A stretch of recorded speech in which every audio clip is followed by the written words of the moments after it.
Hello everybody and welcome back once again here to IndySportsCrew.com and our Monday night reaction. Some big things happening this week for the Colts on the field and a little bit of off the field, I guess you could say. We got a little bit of help elsewhere, not in the way that the Colts played in Cincinnati. Let's take a look at it. The Colts lose to Cincinnati 42-28, but thanks to Peyton Manning, tell me if you've heard this before, thanks to Peyton Manning, he wins a game, and the Colts clinch the division. The Broncos beat the Tennessee Titans out in Denver. That loss for Tennessee secures the AFC South for the Colts, so you are secured a playoff spot, although you're not playing that great, and you lose by 2 touchdowns, give up 42 points to Cincinnati.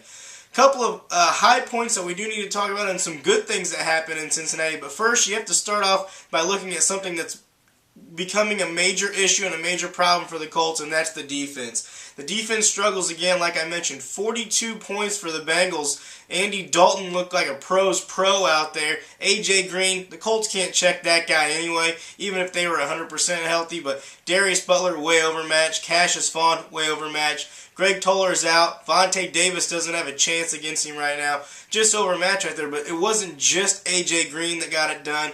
Giovanni Bernard had a nice day.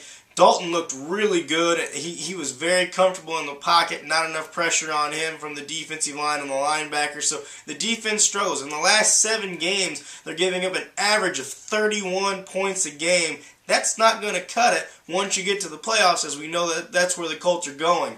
But two bright spots, 2 positive things happen in this game against Cincinnati. Number 1, Andrew Luck finally has another nice game. It's been a while before we've been able to say that. He's kind of struggled along with the offense, and a part of that we'll talk about next, but Luck finally looked like he was a little bit more comfortable throwing the ball around. So yeah, he went 29 of 46, 326 yards, and 4 touchdowns. I think it's the first time he's had multiple touchdowns in 5 weeks. Huge for the Colts if they can get Andrew Luck hot these final 3 weeks leading in to that first-round playoff matchup.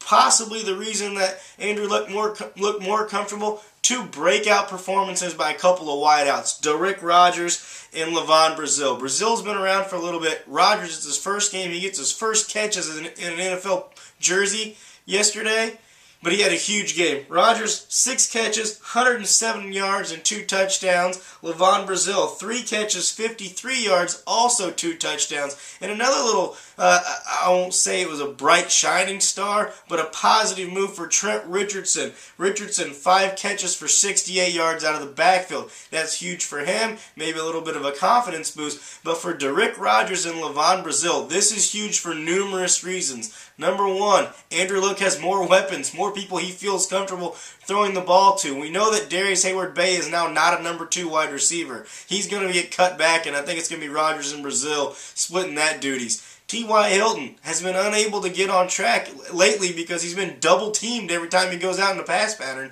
Kobe Fleener's been solid, but he's not a guy that's going to just go out and dominate the way Jimmy Graham or Gronk or some of those other tight ends are. He's going to be utilized whenever the coverage is in his advantage, when he's got a good matchup. If he's against, a smaller safety, or if he's against a slow linebacker, that's when you're going to go to Kobe Fleener. So Rogers and Brazil stepping up, having huge games right now, could be big down the stretch of the regular season and into the playoffs. If those guys can keep that up, now your offense begins to open up a little bit. And I think we're to the point now where the Colts offense under Pep Hamilton has to realize they're going to have to spread the ball out. They're going to have to spread the offense out, and they're going to have to throw the ball to set up the run. And I'm not talking about running it in I formation with Trent Richardson back there. You're going to have to spread it out and maybe run it out of the shotgun with Donald Brown or pitch it to Donald Brown. You're going to have to make Donald Brown the feature back, as they did, but you're only going to be able to use Trent Richardson running the ball in surprise situations or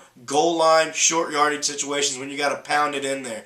But the Colts offense has to start spreading it out, go 3 and 4 wide, use these young receivers in Brazil, Hilton, and Rogers to set some things up for that running attack. You got 3 regular season weeks to make this happen. You got a chance now to get hot, going into the playoffs. You're 8-5, but you know you're secured of a playoff spot, which is good. You can tinker with some things in games against Houston and Jacksonville down the stretch. Let's see if Pep Hamilton and the Colts offense can do that, especially this week at home against the Texans.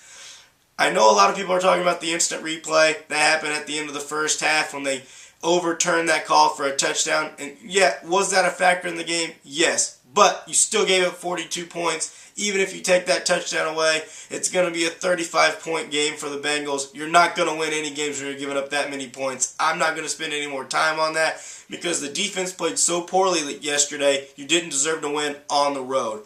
Last thing I want to point out to you, you're going into the playoffs. You know that it looks like right now you're going to be the number 4 seed unless someone takes a tremendous fall down the stretch, Cincinnati or New England. You're pretty much locked into that 4 seed, which means you're pretty much locked into playing the number 5 seed, which is probably going to be the Kansas City Chiefs. So the Chiefs will come to Indy in that first divisional round, wild card round playoff game here to take on the Colts. Huge game coming up.